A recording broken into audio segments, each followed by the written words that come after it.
¿Eso qué pasa o qué consecuencias trae?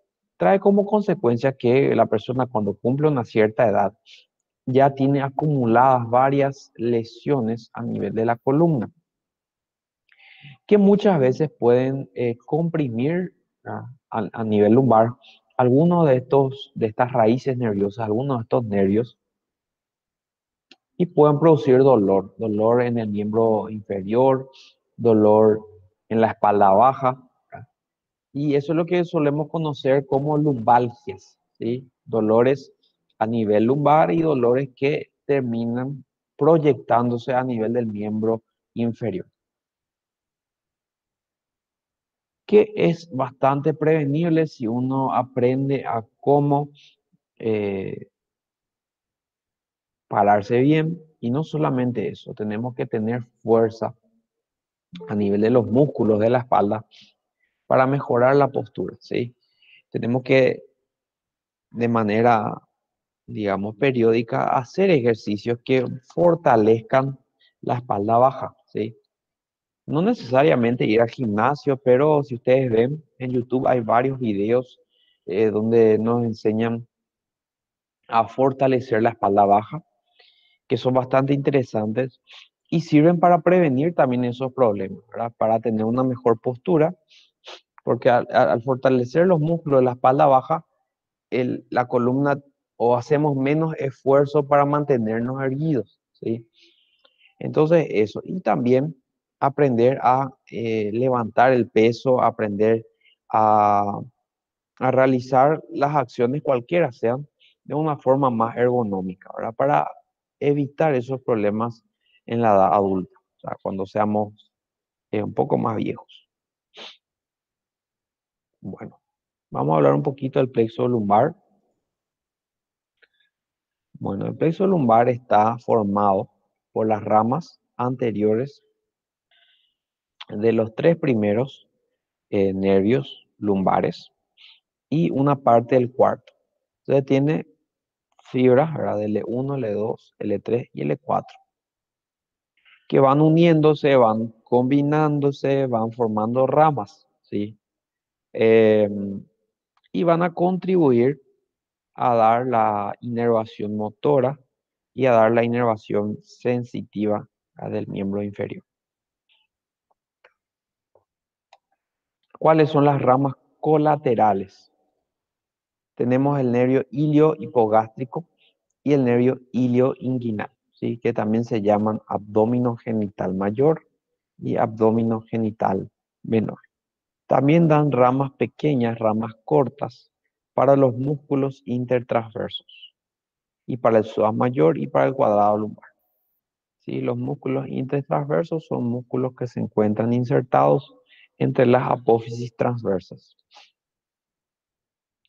Las ramas terminales son el nervio cutáneo femoral lateral, el nervio genitofemoral y los más importantes aquí a nivel motor son el nervio femoral y el nervio obturador.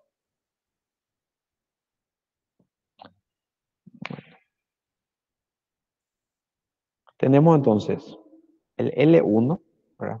Que tiene una comunicación con T12, o sea, una rama comunicante con T12 y con L2, y van a formar lo siguiente, van a formar dos fibras, o sea, dos nervios, que son las ramas colaterales, que nacen entonces por la bifurcación de L1, que son el nervio ilio-hipogástrico y el nervio ilioinguinal. Entonces, estos dos nervios son ramas colaterales del plexo que salen por división del el nervio L1, ¿verdad? El ilio hipogástrico y el nervio ilioinguinal. Luego tenemos a nivel del L2, ¿verdad? El L2 tiene una comunicación con L1 y con L3, ¿sí? Y va a dar una rama, ¿verdad? Terminal, ¿verdad? Que es el cutáneo femoral lateral, el nervio cutáneo femoral lateral.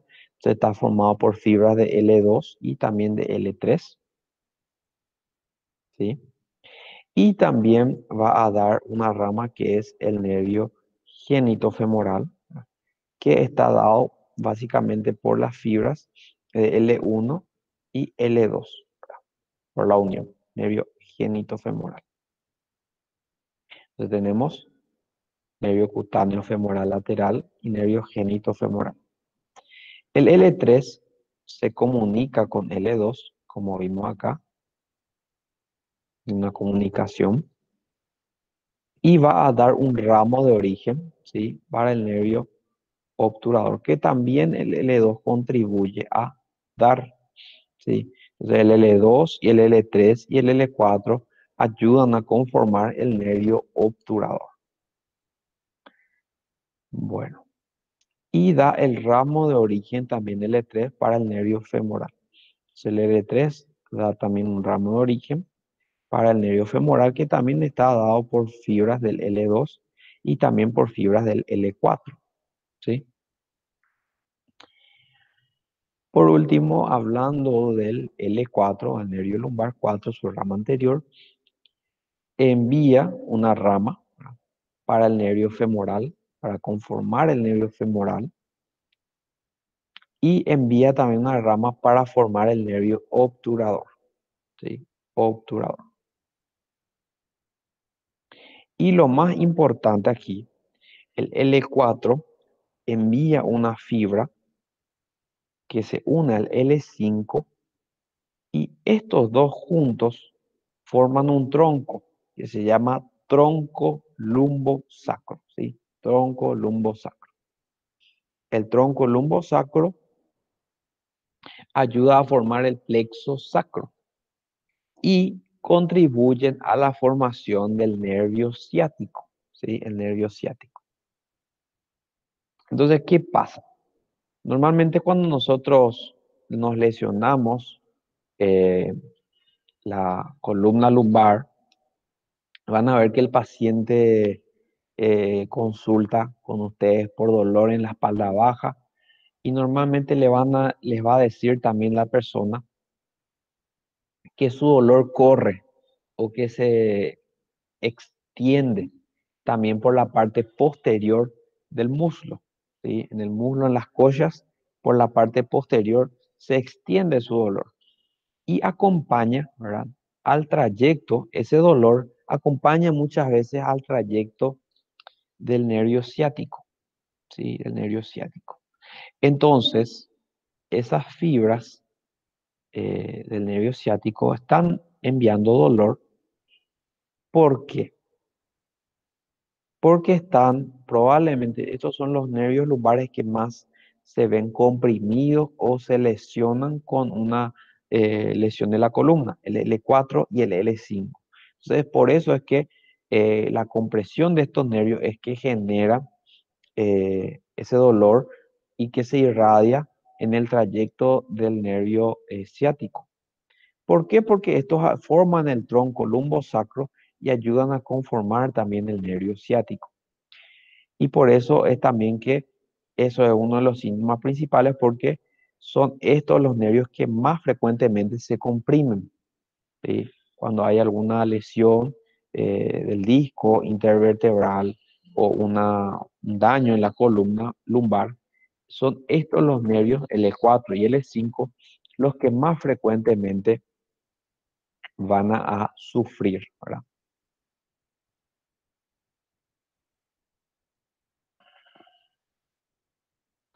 Entonces tenemos este que vemos aquí más arriba, es el nervio subcostal. Luego abajo vamos a tener el nervio ilio hipogástrico. Luego tenemos el nervio ilio inguinal. ¿Sí? Tenemos el nervio cutáneo femoral lateral. Tenemos el nervio femoral, que es un nervio bastante importante. Y tenemos el nervio obturador, ¿verdad? Que pasa aquí por el foramen obturador, ¿sí?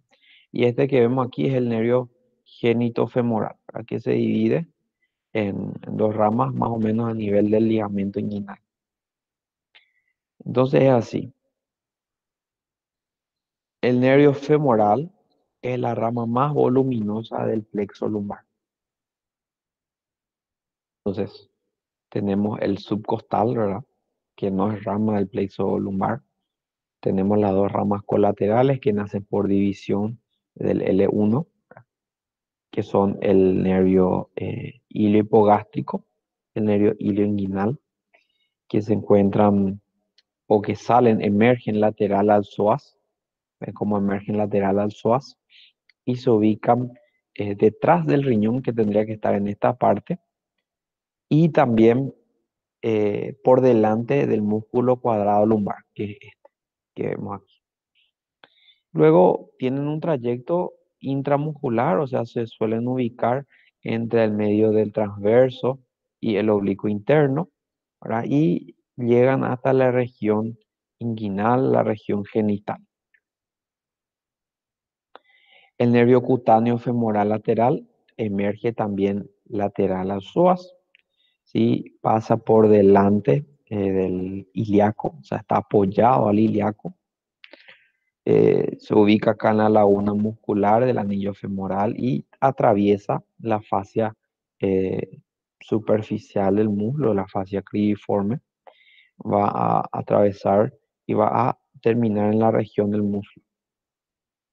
Luego el nervio femoral también emerge lateral al psoas. Se ubica detrás del ciego. El ciego está apoyado aquí en la fosa ilíaca, en el lado derecho, y el colon sigmoide en el lado izquierdo. Entonces se ubica detrás del ciego a la derecha y detrás del colon sigmoide a la izquierda. Luego tenemos el nervio genitofemoral que va a, digamos, atravesar o a pasar superficial al psoas mayor, ¿sí? Y se ubica detrás del uréter, ¿verdad? Que pasa cruzando aquí al psoas. El nervio obturador se ubica medial, ¿verdad? Al psoas. Medial al psoas y atraviesa el foramen obturador, ¿verdad? Se ubica, pasa por debajo del estrecho superior de la pelvis y atraviesa el foramen obturador. El nervio iliohipogástrico y el nervio ilioinguinal son nervios mixtos, o sea, tienen fibras motoras y también tienen fibras sensitivas. Motoras para los músculos anchos, el músculo recto, y sensitivas para la región aquí inguinal, la región genital. El cutáneo femoral lateral es un nervio sensitivo. El nervio femoral es un nervio mixto, ¿sí? Da inervación a los músculos del compartimiento anterior del muslo y también tiene su inervación sensitiva. El nervio genitofemoral es un nervio sensitivo y el nervio obturador es un nervio mixto. Bueno, el nervio iliohipogástrico y el ilioinguinal. Son estos dos, se los describe juntos, ¿verdad? Porque tienen básicamente el mismo trayecto y casi las mismas relaciones. Solamente que el hilio inguinal está un poco más abajo. Entonces, ¿qué pasa con estos músculos? Estos nervios se dirigen hacia abajo y lateralmente, ¿verdad? Después de haber salido en el borde lateral del psoas, pasan por delante del músculo cuadrado lumbar, que es este, y por detrás del riñón que tendría que ubicarse a este nivel. Se dirigen hacia abajo lateralmente y se ubican entre el transverso y el oblicuo interno. Y este músculo transverso, este es el oblicuo interno. Y ven cómo en alguna porción de su trayecto ambos nervios están entre estos dos músculos, ¿verdad? Solamente que el hilo hipogástrico penetra antes, ¿verdad? Que el nervio ilioinguinal. Luego, ¿qué pasa? Luego perforan el músculo oblicuo interno, ¿sí? Perforan el oblicuo interno y se relacionan aquí con el conducto inguinal el conducto inguinal y van a terminar en la región de la piel de esta región. Van a terminar en la piel de esta región dando inervación sensitiva. Las fibras que son motoras, ¿verdad? Son para los músculos anchos, ¿sí? Para el oblicuo interno, el externo y el transverso. Y también dan fibras para el recto anterior. Eso con respecto al hilo hipogástrico y al hilo inguinal. Ahora vamos a mencionar otro nervio sensitivo. O sea, este es un nervio sensitivo propiamente. No tiene fibras motoras. Emerge lateral al psoas. El psoas emerge lateral. Se ubica, pasa un poco por delante, ¿verdad? Del cuadrado lumbar, pero muchas veces desemboca o sale un poquito más abajo y directamente ya se relaciona con el músculo ilíaco, ¿sí? El músculo ilíaco en la fosa ilíaca. Atraviesa acá la laguna muscular, ¿sí? Perfora la fascia lata, ¿sí? La fascia aquí del muslo y va a inervar sensitivamente la región anterior y lateral del muslo y la región del glúteo, ¿sí? Esta región que está marcada en rojo es al territorio del cutáneo femoral lateral y también un poco más atrás a nivel del glúteo, ¿sí? Termina en dos ramas terminales. En un ramo glúteo, aquí inerva la piel de la región glútea, y en un ramo femoral, ¿verdad? La región femoral lateral. Por eso es que le llaman cutáneo femoral lateral. Inerva la región lateral del muslo.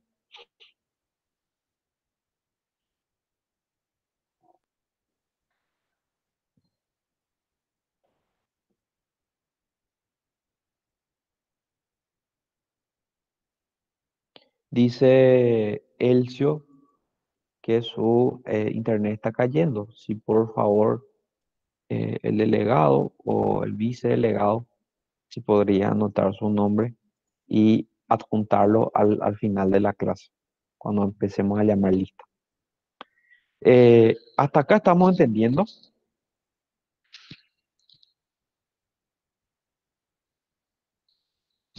Ok, vamos a seguir.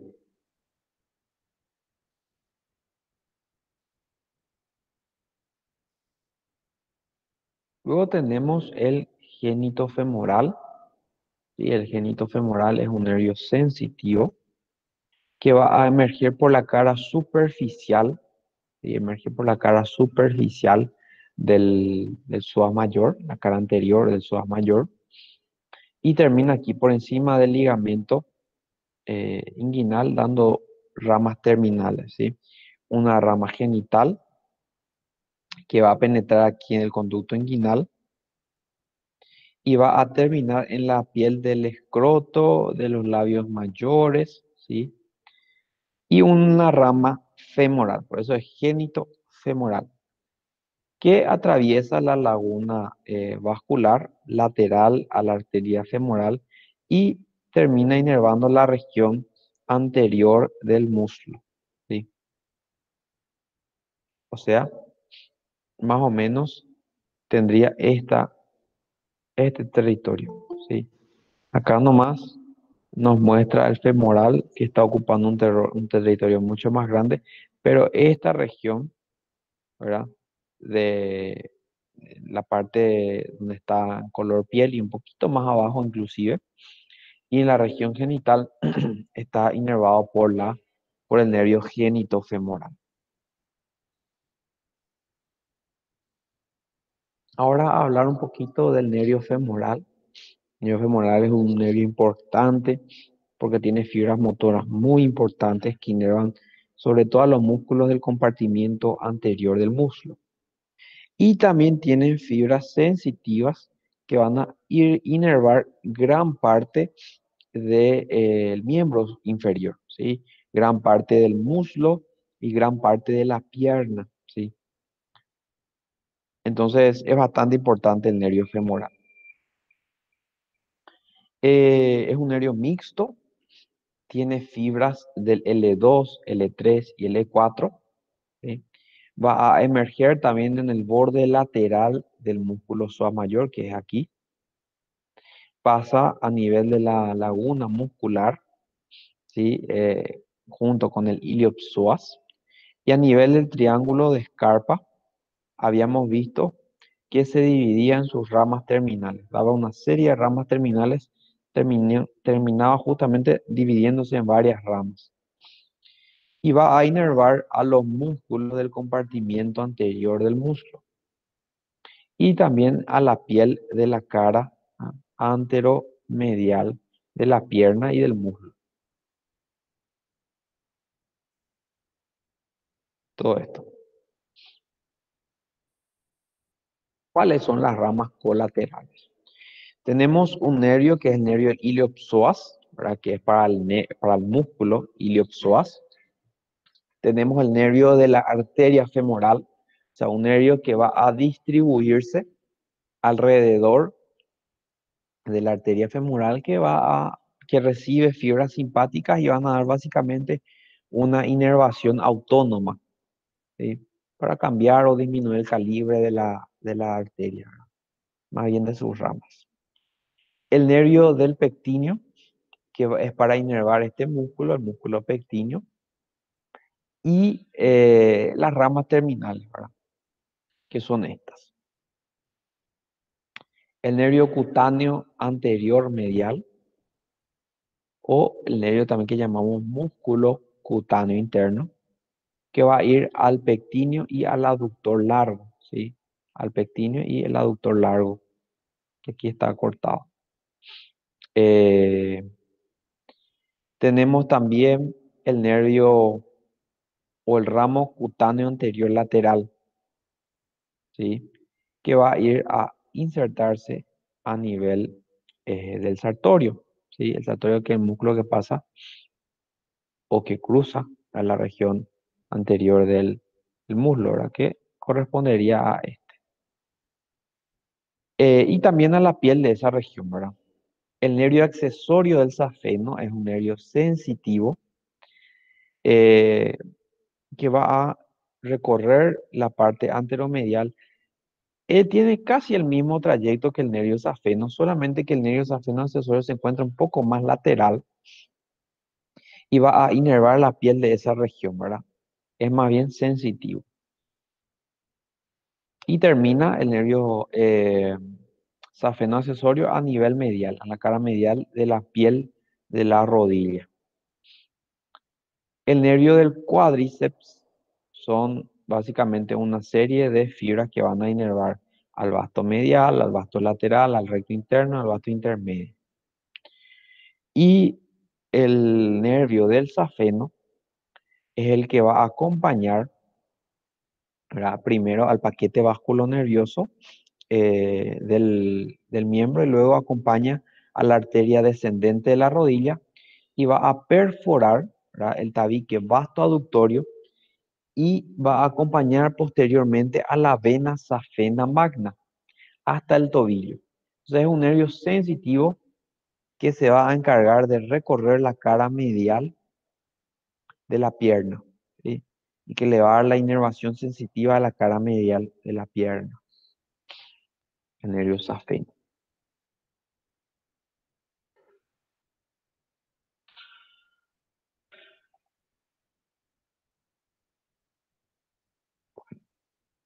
¿Hasta acá no hay dudas?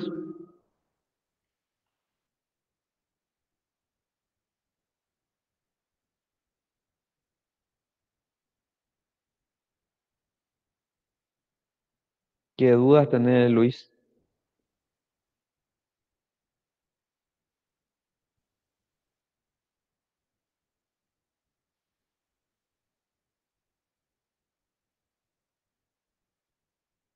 Para mí que en automático nomás. Cuando cambio la pregunta ya colapsan. Eh, la pregunta es si hay o no dudas, ¿verdad? Y me responden la mayoría que no, pero Luis me respondió que sí.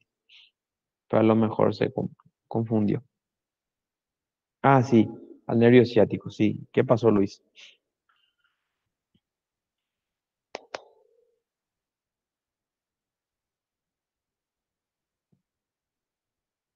Bueno, Giselim, podés dejar tu nombre y por favor, si alguien después vuelva a colocar el nombre de Giselim en la lista para, para poder anotarle, ¿sí? Entonces, intentando más, Giselim, seguir con la clase y si cae mucho, te vamos a considerar igual tu asistencia. Bueno, la anestesia no se hace en un nervio particular. Betania pregunta en cuál nervio se hace la anestesia en la columna. Bueno, la anestesia no se hace en un nervio particular. La anestesia se hace en el espacio epidural, ¿sí? Eh, Médula. Bueno, ¿qué pasa? Ustedes habrán visto en neuroanatomía que la médula espinal está cubierta por varias capas, ¿sí? Que tenemos la pía madre, la aracnoides y la dura madre. Por debajo de la dura madre hay un espacio que llamamos espacio epidural, ¿sí? Epidural.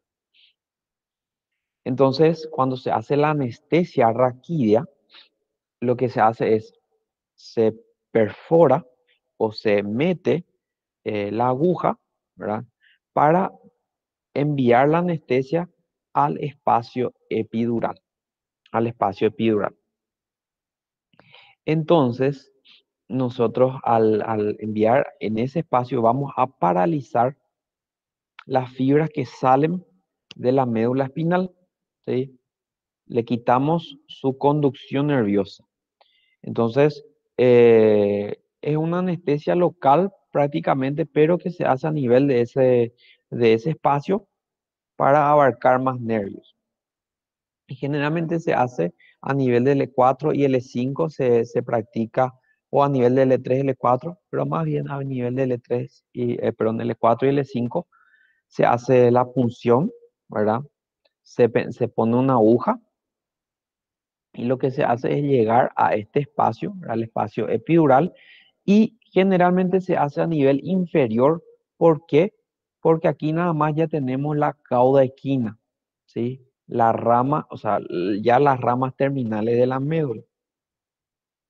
Porque la médula espinal, el cono medular de la médula espinal termina más o menos a nivel del L2, L3. Y después ya se continúa nada más con nervios. Entonces, si nosotros golpeamos acá con la aguja, con algún nervio, es menos riesgoso que si nosotros golpeamos la médula en sí. Entonces, por eso que se hace en la región baja, para solamente afectar la cauda equina, en el caso de que cometamos algún error.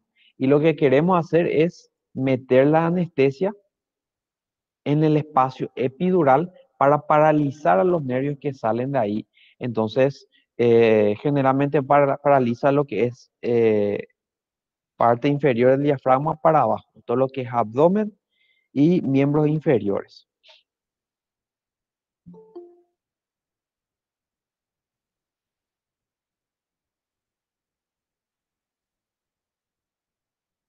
Sí, justamente eso también hablamos. Ahí Luis Enrique pregunta algo. Muchas personas con inflamación y hablan que debido a una intramuscular mal aplicada. No, es lo siguiente. Pueden ocurrir lesiones a nivel del nervio ciático por causa de por causa de la mala inyección, ¿verdad?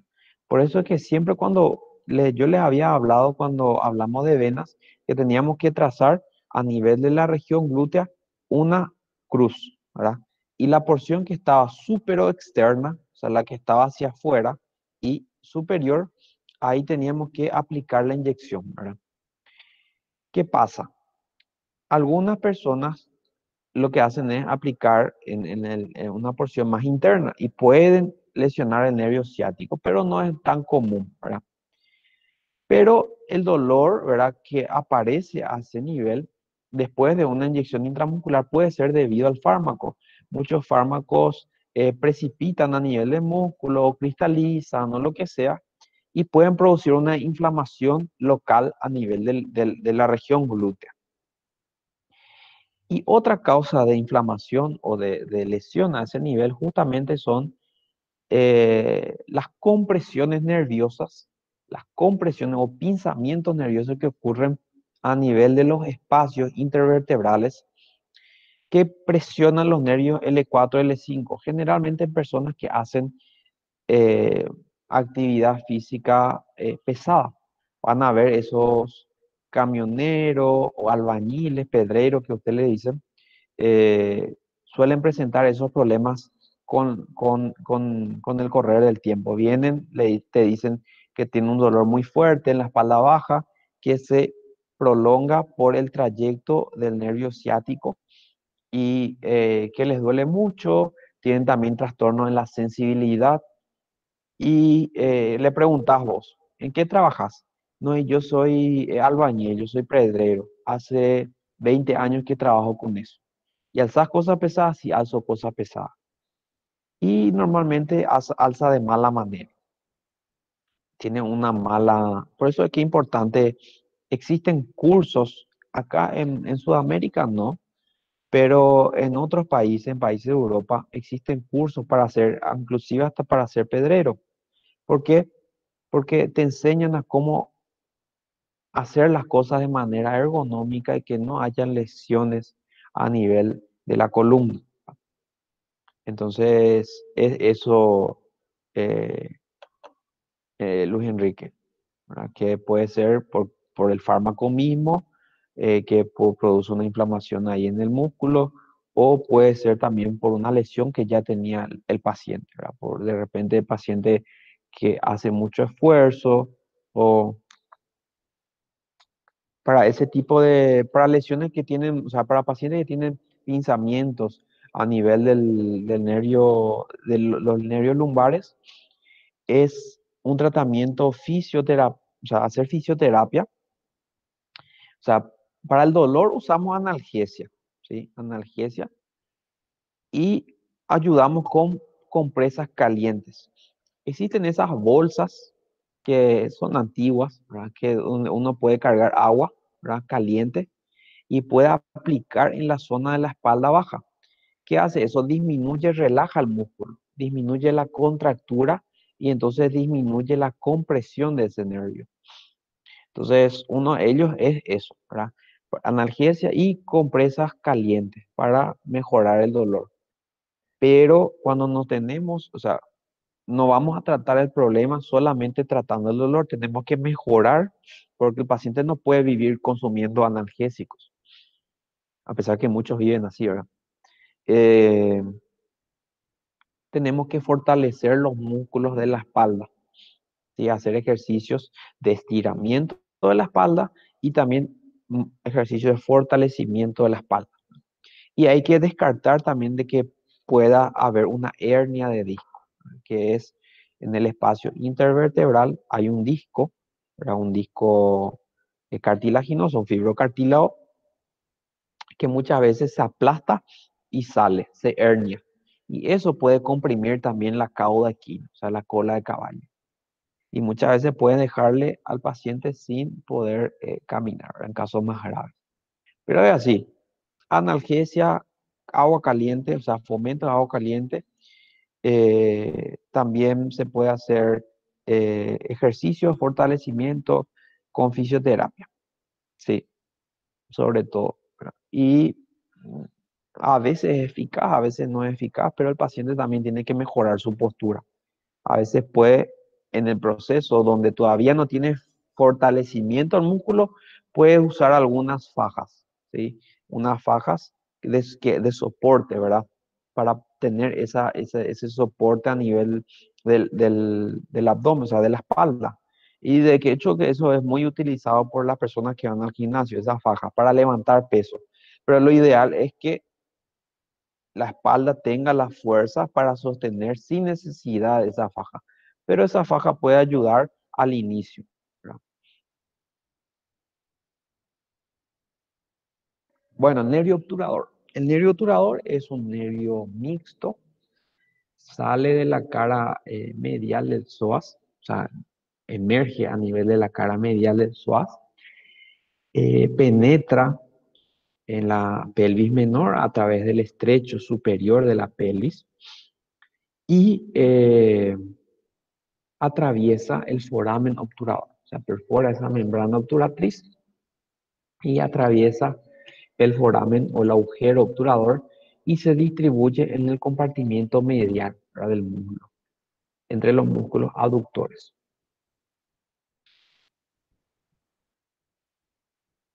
Eh, los ramos colaterales tienen un nervio que es para el obturador externo, que es este músculo pelvitrocantérico que habíamos estudiado al inicio, y termina en dos ramas terminales, en una rama anterior y en una rama posterior, ¿sí? Rama anterior y rama posterior, que se encuentran en distintos compartimientos. ¿Se acuerdan que el nervio obturador daba ramas que le hacían como un sándwich al segundo aductor? ¿Sí? Porque al inicio se encuentran entre el aductor mayor y el segundo aductor o el aductor corto, perdón, el aductor largo y el aductor corto, ¿sí? O entre el primero y segundo aductor, en ese compartimiento. Y la rama posterior se encuentra entre el segundo aductor y el tercer aductor, ¿sí? Entonces, el ramo anterior se sitúa entre el segundo y el primer aductor. Acá este es el primero y este es el segundo. Y va a dar ramas, ¿verdad?, para el músculo grácil, el recto interno, para el segundo aductor, ¿sí?, y para el primer aductor. Y va a dar una rama cutánea. El obturador tiene este territorio cutáneo, bien en la región medial del muslo. El ramo posterior se va a situar detrás del segundo aductor, entre el segundo y el tercer aductor. Y va a dar ramas musculares para el tercer aductor y también para el obturador externo, ¿sí? El obturador externo. Entonces, es eso con respecto al obturador.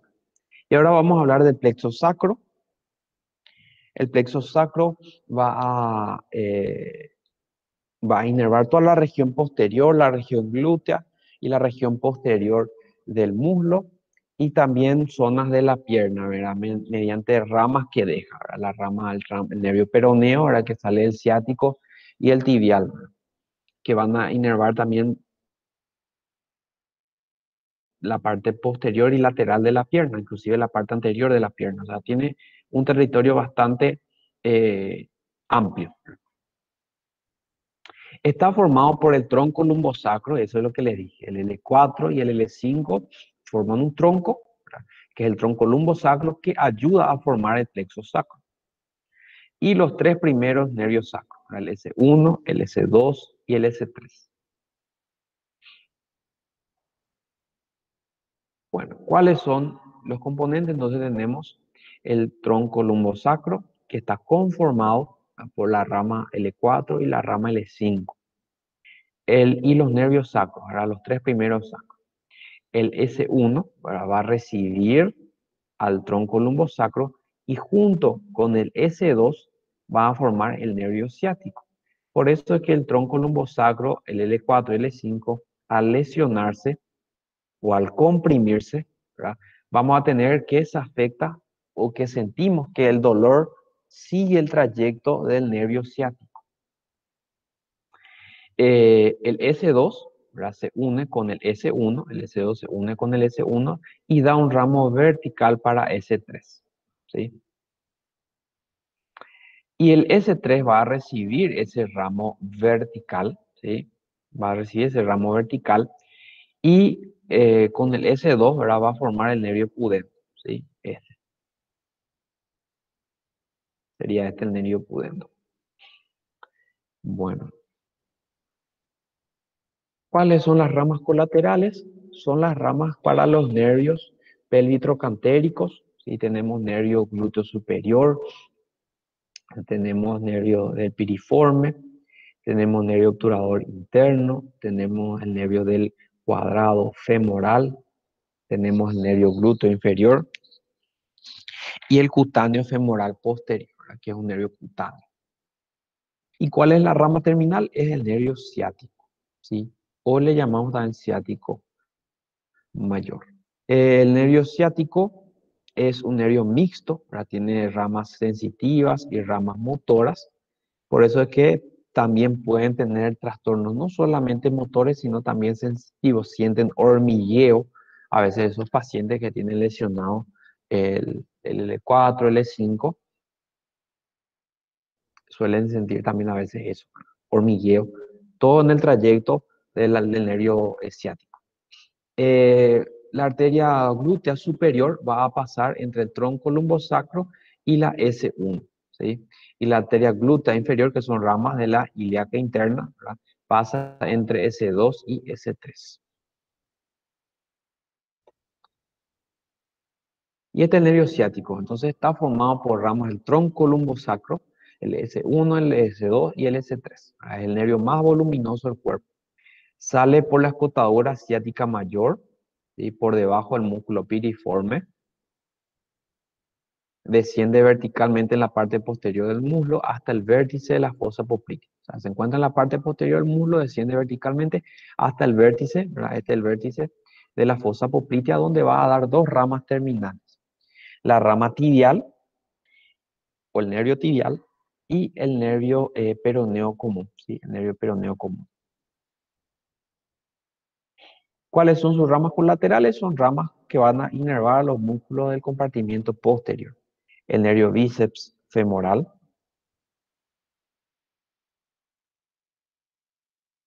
y el nervio del aductor mayor. Recuerden, el aductor mayor tenía doble inervación por el nervio ciático y también por el nervio obturador. Luego el nervio peroneo común, ¿verdad? Que es rama terminal del nervio ciático, ¿verdad? Que está siguiendo o sigue las inserciones del bíceps, del tendón del bíceps crural. Rodea, ¿verdad? Pasa hacia adelante, de lateral o sea, pasa de atrás hacia adelante, y cruza lateral a la cabeza lateral del gemelo, ¿sí? Y luego llega a nivel del cuello, ¿verdad? El cuello y la cabeza del peroné, y se divide en dos ramas, en un peroneo profundo, ¿sí? Y en un peroneo superficial. El peroneo profundo va a inervar todos los músculos del compartimiento anterior de la pierna, y el peroneo superficial inerva el compartimiento lateral de la pierna. Entonces, ¿cuáles son las ramas colaterales? Tenemos el cutáneo suralateral, ¿verdad? Que es un nervio sensitivo, ¿verdad? Que va a terminar a nivel del borde lateral del dorso del pie en un cutáneo dorsal lateral, ¿sí? Cutáneo dorsal lateral. Y el nervio del tibial anterior. El nervio tibial anterior es un nervio propio para el músculo tibial anterior. Eh, las ramas terminales, como ya les dije, son el nervio peroneo superficial, perdón, peroneo superficial y peroneo profundo. El nervio peroneo superficial inerva el compartimiento lateral, y el nervio peroneo profundo el compartimiento anterior. ¿Qué pasa? El nervio peroneo superficial recorre el compartimiento lateral de la pierna, ¿sí? Y va a dar ramas colaterales para los músculos, ¿verdad? Peroneo largo y peroneo corto sobre todo. El tercer peroneo es inconstante, ¿sí? No siempre aparece. O sea, a veces también tenemos un nervio del tercer peroneo. Y un ramo maleolar lateral, que es un ramo cutáneo, ¿verdad? Para la piel de la región lateral del maleolo. Y las ramas terminales son las siguientes: el cutáneo dorsal medial y el cutáneo dorsal intermedio. Y me van a decir, falta un cutáneo dorsal lateral. ¿Por qué? Porque si hay un medial y si hay un intermedio, quiere decir que hay un lateral. El lateral viene del nervio sural, ¿sí? Del nervio cutáneo sural lateral, que es una rama colateral, ¿verdad?, del peroneo común.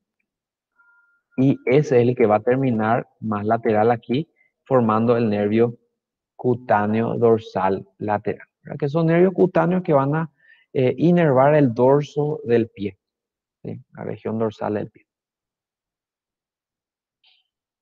El nervio peroneo profundo inerva estas regiones de los músculos del compartimiento anterior, ¿sí?, da el tibial anterior, o sea, el nervio del tibial anterior para el músculo tibial anterior, para el músculo del extensor largo de los dedos, para el músculo extensor largo del dedo gordo y para el tercer peroneo, ¿verdad?, que es inconstante, ¿verdad?, que puede también, o sea, que está inervado por tanto ramas del peroneo superficial como del peroneo profundo, pero es un músculo inconstante. Las ramas terminales son dos, terminan en un ramo lateral y un ramo media. Bueno, y entonces el peroneo profundo se encarga del compartimiento anterior. Esto es tema de examen. Todo lo que está en cuadrito es potencialmente tema de examen. Bueno, y por último, el tibial, ¿verdad?, el nervio tibial, que es rama terminal del nervio ciático, ¿verdad?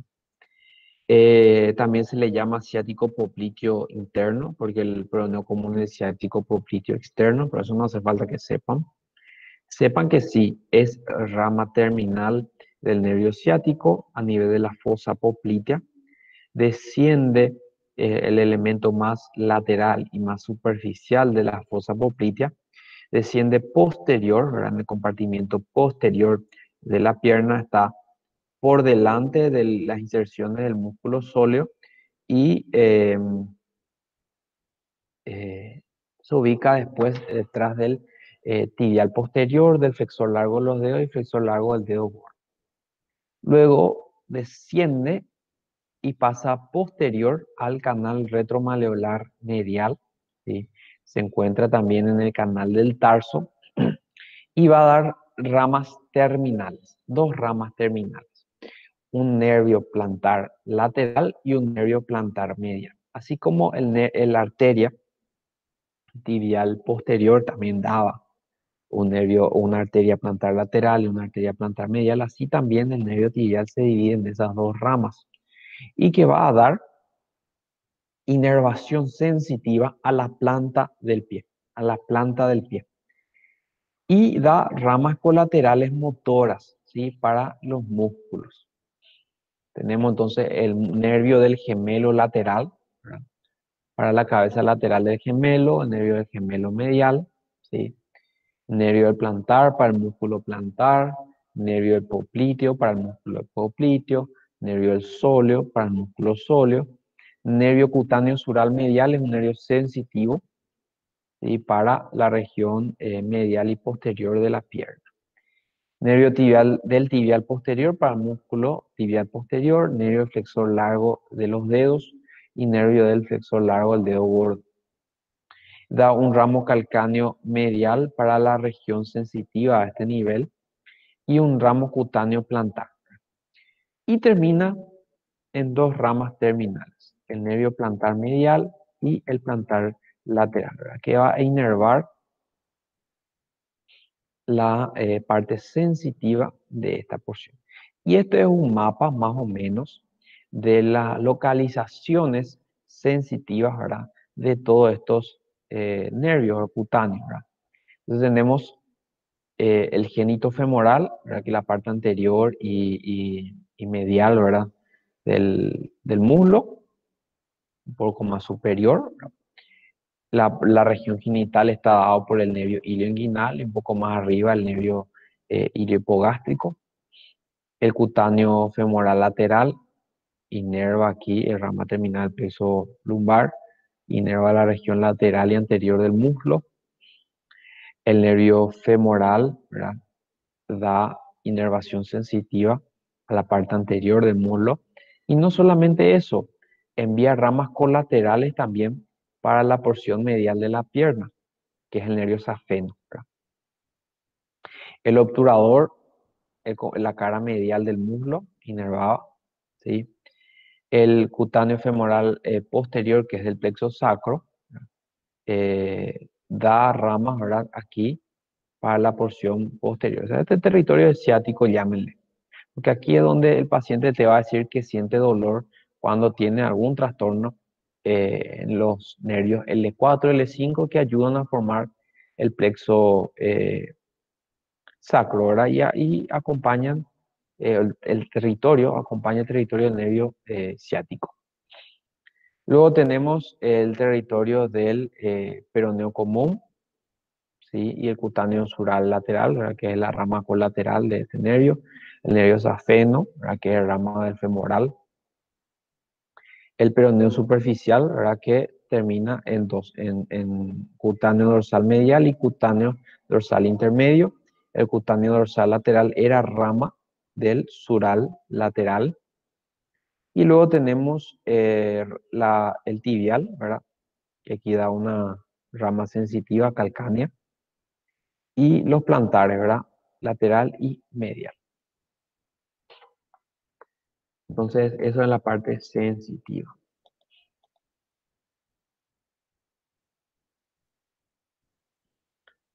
Dice Lucimar, profesor, en caso de trauma, ¿cómo queda la sensibilidad y el movimiento del miembro? Puede quedar variadamente, o sea, dependiendo del trauma, dependiendo de la localización del trauma. Generalmente, cuando es a nivel vertebral, o a nivel de la columna vertebral, en porciones bajas, vamos a tener afectación de esa cola de caballo y que puede dejar eh, a la persona, puede dejar inválida, o sea, puede dejar lo que llamamos parapléjica, o sea, sin función en el miembro inferior, tanto sensitiva como función motora. Eh, si tenemos una lesión, digamos, a nivel de un hueso que afecta a un nervio, ¿verdad? Hay que ver qué nervio, ¿verdad? Puede afectar la parte motora de tal músculo, pero puede dejar la parte sensitiva indemne. Entonces depende mucho de la región donde ocurre el traumatismo, ¿verdad? Y a qué nervios afecta, o si afecta a la cola de caballo, si afecta a la médula. Cuando tenemos regiones muy altas, ¿verdad? En la médula, por ejemplo, ya tenemos afectación en los miembros superiores. Y ahí lo que llamamos que la persona queda tetrapléjica. Y dependiendo de la gravedad de la lesión, también vamos a tener un mejor o peor pronóstico. O sea, la persona de repente en lesiones lumbares bajas podría hasta recuperar otra vez la movilidad si solamente se afectan algunos nervios y esos nervios son capaces de regenerarse, las fibras nerviosas. Cuando se afecta la médula, cuando hay una lesión de la médula misma y cuando hay lesión de las células, del núcleo, de las neuronas, en esos casos ya el pronóstico es un poco peor y las chances de que recupere la total funcionalidad son bajas. Y ahí también hay personas que recuperan la parte sensitiva, pero la motora queda lesionada o recuperan algunas partes de motora no al 100% y depende de muchos factores. ¿Está bien?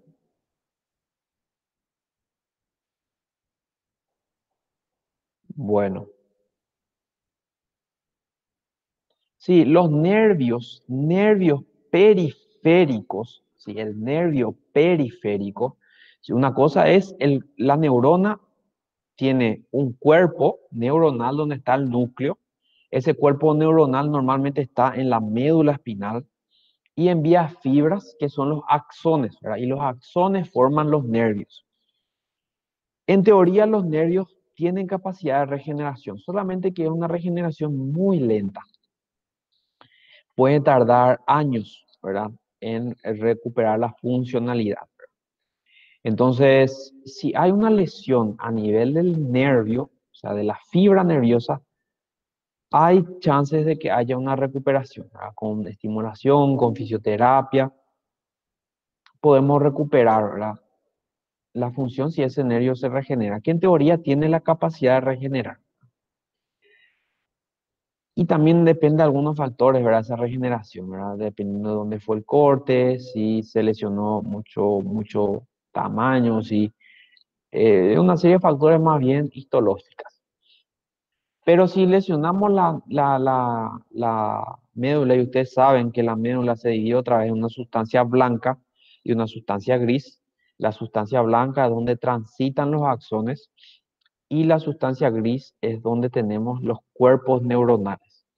Si se lesionan los cuerpos neuronales, si se lesionan el núcleo y el soma de la neurona, ahí es mucho menos probable que se regenere. Muy poco probable. Y hay que ver a nivel de qué lugar es la lesión, qué territorio ocupó, ¿verdad? Y ver, evolucionar, ¿verdad? Muchas veces la inflamación que se produce termina destruyendo más y así. Pero a nivel del nervio hay una capacidad de regeneración todavía. ¿Por qué? Porque solo son prolongaciones citoplasmáticas con fibras de mielina. Acá no tenemos una pérdida del núcleo del soma celular. Y como es membrana plasmática, tiene capacidad de crear más fosfolípidos, de crear más membrana. Entonces, el nervio en teoría tiene capacidad de regeneración. Ahora, el cuerpo de la neurona ya no. ¿Está bien?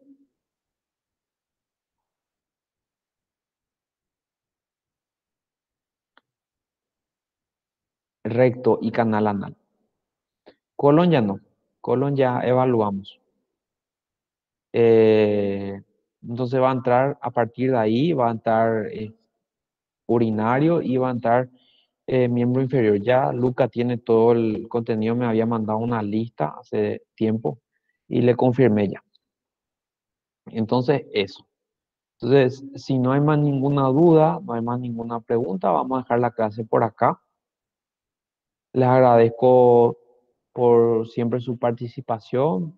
Un grupo que siempre estaba en gran porcentaje presentes, casi todos siempre estaban en las aulas y siempre preguntaban cosas interesantes y siempre prestaban atención, ¿verdad? Y les agradezco a todos. Por eso, con gusto darle clases, ¿verdad? Y vamos a ver cuándo nos vemos de repente por los pasillos de la facultad. Entonces, muchas gracias. Pueden proceder a dejar su nombre y su apellido.